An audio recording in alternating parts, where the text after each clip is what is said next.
رغم النادي الاهلي في الاسبوع ال 22 يستطيع التعادل في الدقائق الاخيره مع الانتاج الحربي. الانتاج الحربي كاد ان يخطف 3 نقاط في سباق القمه من النادي الاهلي، ويسعدنا ان يكون معنا بعد المباراه الكابتن اسامه عرابي نجم النادي الاهلي المدير الفني للانتاج الحربي. كابتن اسامه، المباراه ضاعت في اخر دقيقه.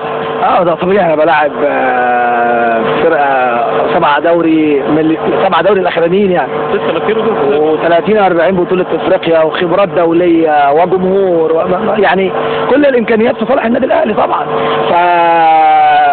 كنت اتمنى طبعا المباراه تنتهي بال3 نقط، لان اللعيبه بس تركيزها يعلى. الخوف طبعا والضغط الجماهيري الشديد في اخر 5 دقائق خلى تركيزهم يروح في الكره دي، لكن هي الكره كده الحمد لله طبعا على النقطه، ان انا اخد نقطه من النادي الاهلي هنا في استاد القاهره وهو بيلعب على الدوري العام. الحمد لله توفيق كبير. الشوط الاولاني عملناه بصوره متوازنه جدا، لكن بطبيعه الحال اللعيبه بتاعتنا عملت جهد كبير وبذلوا يعني نفذوا حاجات كتير من اللي انا بقولها، ولكن برضو عندهم رهبه النادي الاهلي طبعا. في اخر دقيقتين وانا بقابل حضرتك بقول لك الماتش، بتقول لي مش قادرين يصبروا دقيقه. الماتش طبعا تركيز يعني خطفه، لو الراجل واقف صح مع مش عارف اسامه ولا مين اللي حطها كانت خلاص عدت، لكن الحمد لله طبعا يعني ما كنتش احلم بالبونت، فالحمد لله خدته، لكن كان خلاص كانت قاب قوسين عدت. لكن طبعا النادي الاهلي في الشوط الثاني فرصه اكتر ما فيش شك، واحنا بنلعب على استاد القاهره، ولكن الشوط الاولاني قد بصوره كويسه. انا بس مشكلتي ان انا برضو انت عارف الانتاج يعني فرقه اتغير فيها عناصر كتيره جدا السنه دي، و3 شهور ال 4 شهور الوقف عملوا عمليه ارتخاء لمعظم اللعيبه، لانه احنا كنا ناهيين الدور الاولاني بصوره كويسه جدا.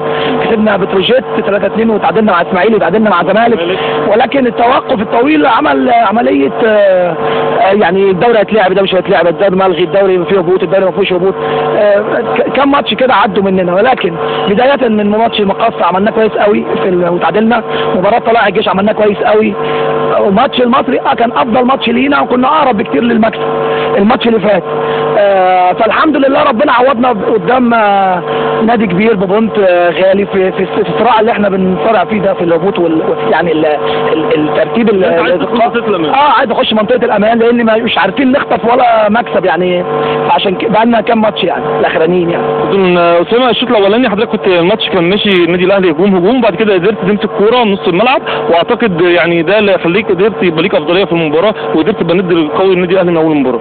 الحمد لله، انا قلت لك انا بحاول على قد ما اقدر، ويعني بحاول استغل امكانيات اللعيبه اللي معايا على قد ما اقدر، لعيبه مميزين وهايلين وعاملين موسم كويس، ولكن النتائج شويه كانت واقفه معصلجه معانا من بدايه الدور الثاني. كان ممكن جدا نخطف ماتش المصري، كان ممكن جدا نخطف ماتش المقاولين، كان ممكن جدا نخطف ماتش طلائع الجيش، رغم ان الماتش كان سجال بينا احنا، بس في كوره اللاينز مان والحكم راحت عليهم، عدت الخط وراحت عليهم، لكن بتحصل في الكوره. فالحمد لله ان النهارده قدرت اجيب نقطه يعني. بقول لك الف مبروك البونت يا كابتن، شكرا لحضرتك. الحمد لله، وبشكر ربنا الحمد لله.